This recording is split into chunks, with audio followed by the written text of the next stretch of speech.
Deputy CM Keshav Maurya की ललकार 2027 में यूपी में सपा का फिर कर देंगे सफाया।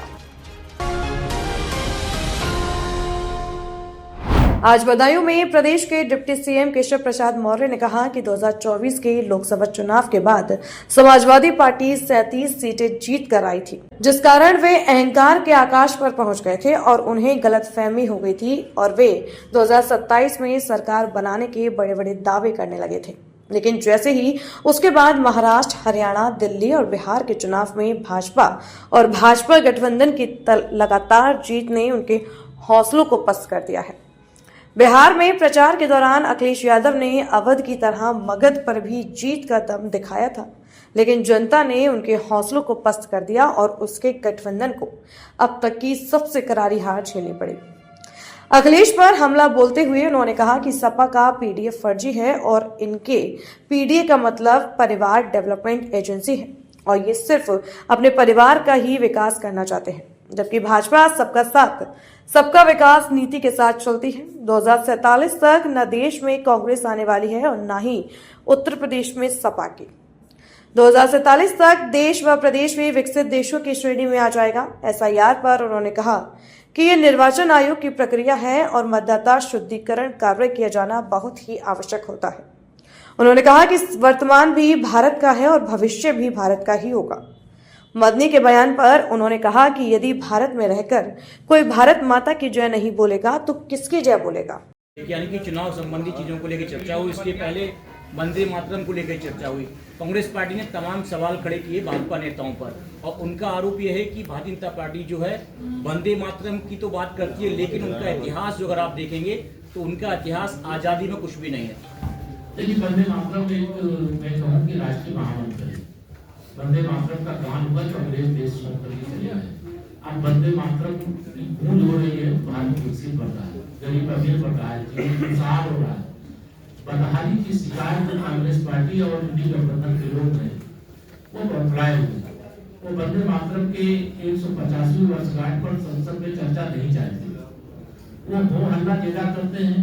जनता ने जिन्हें चुन करके भेजा है विपक्ष की भूमिका निभाने के लिए, उनके दिमाग में भी सत्ता बैठी है, लेकिन उनको ये पता नहीं है कि 2047 तक न देश में कांग्रेस आने वाली है न उत्तर प्रदेश में समाजवादी पार्टी आने वाली है।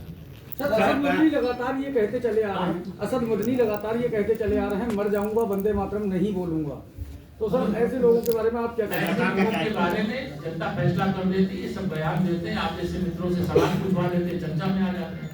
अगर भारत में रह करके कोई भारत माता की जय नहीं बोलेगा तो क्या पाकिस्तान की जय बोलेगा? क्या बिहार के समय हो गया, प्रदेश अध्यक्ष का चुनाव अभी नहीं हो पाया है और क्या पीडीए का जवाब तलाशने में जुटी है भाजपा? अरे पीडीए फर्जी है, परिवार डेवलपमेंट एजेंसी है, वो पीडीए नहीं है। पीडीए बना करके श्री अखिलेश यादव जी बिहार में गए थे, वहाँ भाषण दे रहे थे कि अवध में आ रहा है, मगध में आ रहा है। मगध में चारों खाने चित होकर के आ गए, 27 में चारों खाने चित कर देंगे। एसआईआर से जिस तरह बिहार में आपने एक बहुत बड़ा जनाधार पाया है, एसआईआर कोई चुनाव आयोग की प्रक्रिया है। एसआईआर का मतलब मतदाता सूची का शुद्ध होना। अगर कोई मतदाता स्वर्गीय हो गया है तो उसका मतदाता सूची में नाम रहेगा तो क्या स्वर्ग से मतदान करने आएगा?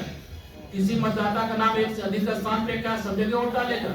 एक वोटर जो समाजवादी पार्टी का वो 1,000 स्थानों पे वोट डालना चाहते हैं और चुनाव आयोग को धन्यवाद देता। भाजपा का कार्यकर्ता लगा हुआ है। अब डुप्लीकेट मतदाता नहीं रहेंगे, स्वर्गीय मतदाता नहीं रहेंगे, घुसपैठिए मतदाता सूची में नहीं रहेंगे और जो लोग 18 वर्ष की आयु पूरी कर रहे हैं वो मतदाता सूची का हिस्सा होंगे।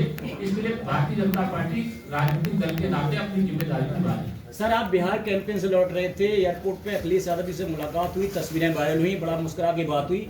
अभी तक प्रदेश की जनता ये जान नहीं पाई कि आखिर आपकी बात क्या हुई। मैं बताया दे रहा हूँ आपकी बात हुई। तो मुझसे कह रहे थे कि केशव जी लड्डू कब खिलावे। मैंने कहा 14 नवंबर को बिहार का रिजल्ट आएगा और एनडीए प्रचंड बहुमत से जीतेगी तब लड्डू खिलाएंगे। 14 तारीख से खोज रहा हूँ लड्डू खाने के लिए। 2027 चुनाव से पहले क्या मंत्रिमंडल विस्तार देखने को मिलेगा? अरे ये मुख्यमंत्री जी का अधिकार है, आप लोग बताइए कि मेरे पत्रकार क्या सवाल पूछते हो? मुख्यमंत्री जी को करना होगा करेंगे, नहीं करना होगा नहीं करेंगे। बदायूं को अब तक कोई मंत्री नहीं मिला और यहाँ को माना जाता है समाजवादी का गढ़ है, वैसे क्यों कहते हैं? सरकार के मंत्री नहीं है, बनाए तो बनाए से निकाल दिए हो क्या? उत्तर प्रदेश मंत्री जी एक बड़ा जरूरी सवाल है। मैथा का बड़ा हब था उत्तर प्रदेश में। मैथा व्यापार एक बड़ा हब था। मैथल उसके बाद जो सिंथेटिक मैथाल जो आया है उससे कहीं ना कहीं मार्केट में व्यापार में काफी कमी आई है। व्यापारी बहुत परेशान है। क्या सरकार जो भी जरूरी होगा किसान जो भी विषय होगी सिंथेटिक मेथा पे जीएसटी अब बढ़ गया तो पूरी जानकारी इसकी नहीं है, लेकिन किसान के हित में जो भी कदम उठाना होगा उठाएं। मंत्री जी को लेकर विवाद चल रहा है। तक्षशिला के जो दोषी हैं उसकी जांच चल रही है, एक दोषी को पकड़ करके कार्रवाई होगी। जोशी जी कल लखनऊ पहुंच रहे हैं, क्या कल अनाउंसमेंट हो जाएगा प्रदेश अध्यक्ष का? जोशी जी सुनील जोशी जी, पीयूष गोयल जी। आप जांच करिए तो होना होगा, पार्टी के चुनाव अधिकारी वो है वो तय करेंगे। ये आप समझ लीजिए भारतीय जनता पार्टी का प्रदेश अध्यक्ष मिलेगा